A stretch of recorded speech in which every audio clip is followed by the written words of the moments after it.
D.B. Cooper Hijacking, Northwest Orient Flight 305, 1971. A story based on America's most mysterious unsolved case.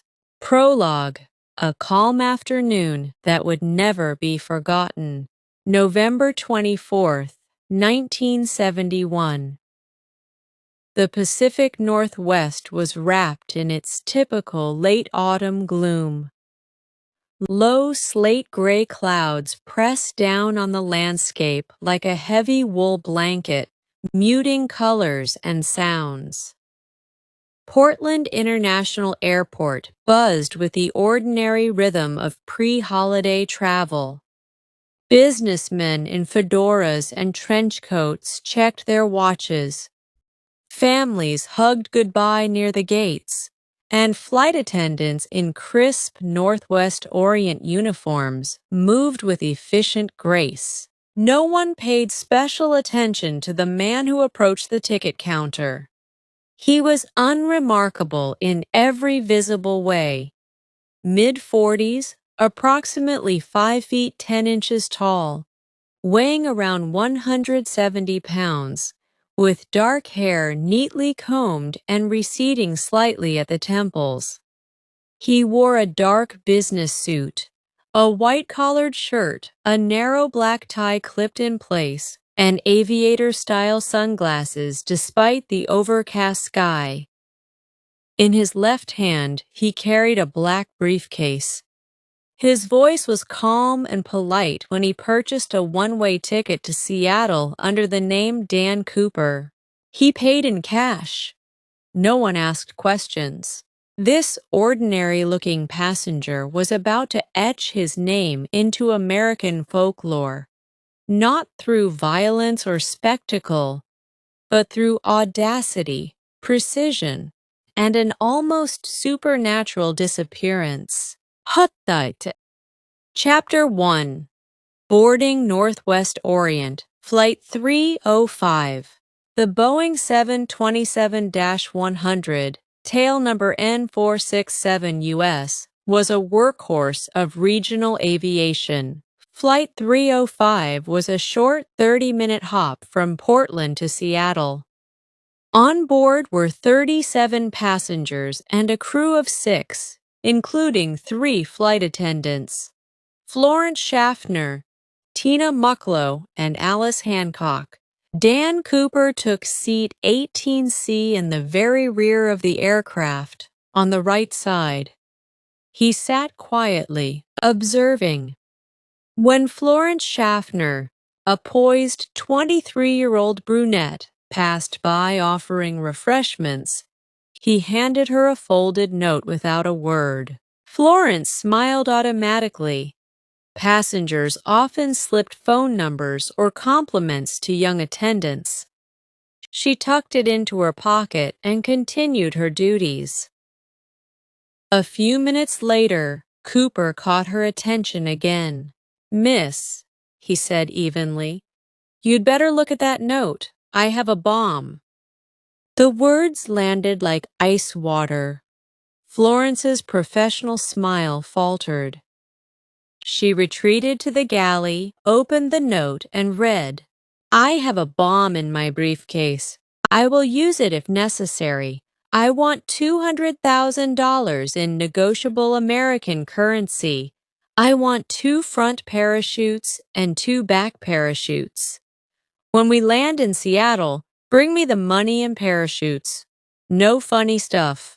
The note was written in neat capital letters on a piece of paper torn from a notepad. No spelling errors, no panic, just cold instructions. Florence showed the note to the cockpit crew. Captain William A. Scott, First Officer Robert Radachuk, and Flight Engineer Harold E. Anderson read it in stunned silence. They had no choice but to comply. The era of skyjackings was at its peak in 1971.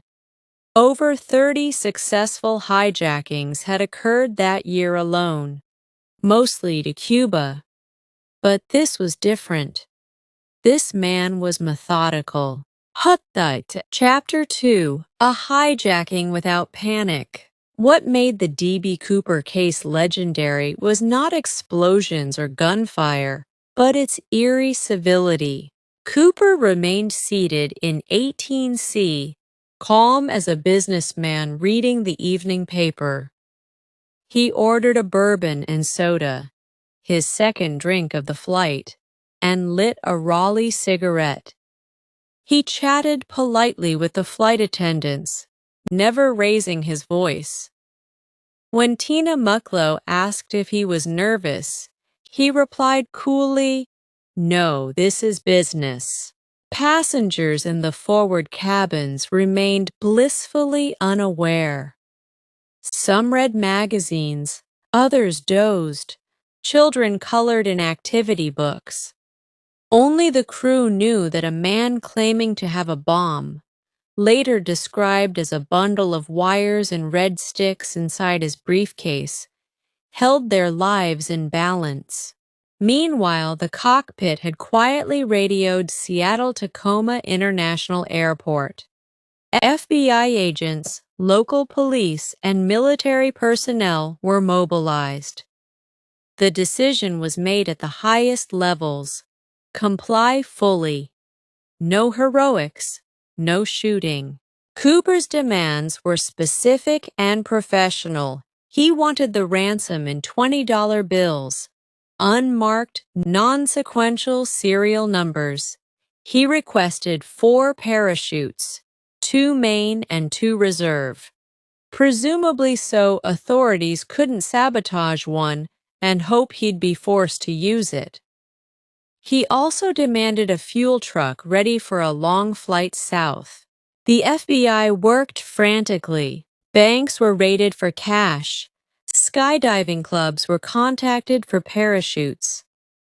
The money, $200,000 in 1971 dollars, equivalent to roughly $1.5 million today, was stuffed into a large canvas bank bag. Chapter 3: The Demand and the Exchange. At 5:24 p.m., Flight 305 touched down in Seattle. The aircraft taxied to a remote, well-lit area of the tarmac. Police cars and emergency vehicles formed a wide perimeter, their lights flashing silently. Passengers were told there was a mechanical issue and were allowed to deplane. They walked off unaware they had just survived a hijacking. Only the crew remained with Cooper. Florence Schaffner was chosen to make the exchange. She walked across the wet tarmac, carrying the heavy money bag and parachutes. Cooper inspected everything carefully. He counted some of the bills, examined the parachutes, and nodded with satisfaction. He allowed Florence to leave. Now alone with the remaining crew, Cooper gave new instructions: refuel the plane. Destination: Mexico City. Fly at low altitude, no higher than 10,000 feet. Slow speed, under 200 knots, with flaps at 15 degrees and landing gear down. The cabin was to remain depressurized. The FBI tried subtle delays, claiming the plane needed maintenance, offering food, but Cooper saw through them. "Let's not waste time," he said firmly. Chapter 4: The Sky Becomes the Escape Route. By 7:35 p.m., the Boeing 727 lifted off again into the stormy night. Only Cooper and the 4 crew members remained aboard. The weather was deteriorating: rain, low visibility, strong headwinds. Cooper seemed unconcerned. He sat in the rear, monitoring the crew via the intercom. Occasionally, he would walk to the cockpit to check progress. The pilots noticed his knowledge of aviation terminology. He knew exactly what he was asking for. Around 8 p.m., somewhere between Seattle and Reno, Cooper made his move. He ordered the crew to stay in the cockpit with the door closed. Then he attached the parachute harness. He tied the money bag securely to himself with parachute cord. He lowered the rear air stair door, the signature feature of the 727 that allowed passengers to board from the tarmac. The sudden decompression was violent. Wind howled through the cabin at over 170 knots. The temperature plummeted. Papers and debris flew backward. At approximately 8:12 p.m., near the small town of Ariel, Washington, along the Lewis River, Dan Cooper stepped into the darkness and jumped. He vanished into the night. Chapter 5. The Vanishing. The crew felt the change immediately. The aircraft yawed slightly. Warning lights flashed. Captain Scott asked over the intercom if everything was okay. There was no response. They continued south as instructed, eventually landing in Reno, Nevada, where FBI agents swarmed the plane. Cooper was gone. The money was gone. The briefcase was left behind, along with his clip-on tie, a tie clasp, and some cigarette butts. The FBI immediately began processing evidence. Fingerprints were lifted. The tie and clasp were examined. The serial numbers of all $10,020 bills were meticulously recorded. A massive manhunt began within hours. Helicopters, search dogs, and hundreds of agents scoured the suspected drop zone, a rugged, heavily forested area of southwestern Washington near the Columbia River. Nothing. Chapter 6. The Hunt Begins. The case, codenamed Northwest Hijacking, became the longest and most expensive investigation in FBI history at the time. Over 800 suspects were interviewed. Thousands of tips poured in. Sketches of Dan Cooper were distributed nationwide. He was described as calm, well-spoken, with a slight Midwestern or Canadian accent. Suspects ranged from ex-military paratroopers to disgruntled airline employees, from career criminals to university professors. One early suspect was a man named Richard McCoy, Jr., who hijacked a plane in 1972 using a very similar method. Though he was eventually ruled out for the Cooper case due to alibi issues, the similarities fueled speculation for decades. The terrain where Cooper likely landed was brutal. Dense evergreen forests, steep ravines, fast-moving rivers, and freezing November temperatures. Survival without proper gear seemed nearly impossible. Chapter 7. The First Break. A Discovery in the Soil. 9 years passed with almost no progress. Then, on February 10, 1980, 8-year-old Brian Ingram was vacationing with his family along the Columbia River near Vancouver, Washington. While digging in the sand to build a campfire, he found 3 bundles of decaying $20 bills. The serial numbers matched the Cooper ransom money exactly. A total of $5,880 was recovered, less than 3% of the total ransom. The rest was never found. This discovery raised more questions than it answered. How did the money end up there? Did Cooper die in the jump and the money wash downstream over years? Or did he survive, spend some of it, and bury the rest? The bill showed signs of long-term water exposure, supporting the theory that they had been carried by the river. Chapter 8. The Theories. The D.B. Cooper mystery has spawned countless theories, books, documentaries, and even songs. Theory 1. He died in the jump. Most FBI agents who worked the case believed Cooper did not survive. The jump was at night, in poor weather, from a plane moving at high speed with an inexperienced skydiver using an old military parachute. The terrain was unforgiving. Hypothermia, impact injury, or drowning were all highly probable. Theory 2. He survived and escaped. Some experts point to Cooper's calm demeanor and specific demands as evidence of planning. He requested specific parachutes, knew the 727's capabilities, and chose a drop zone near roads and rivers. Perhaps he had a getaway vehicle waiting or was picked up by accomplices. Theory 3. He was ex-military or aviation professional. His knowledge of procedures, terminology, and equipment suggested training. Some speculated he was a former Green Beret, smoke jumper, or even a disgruntled Northwest Orient employee. Theory 4.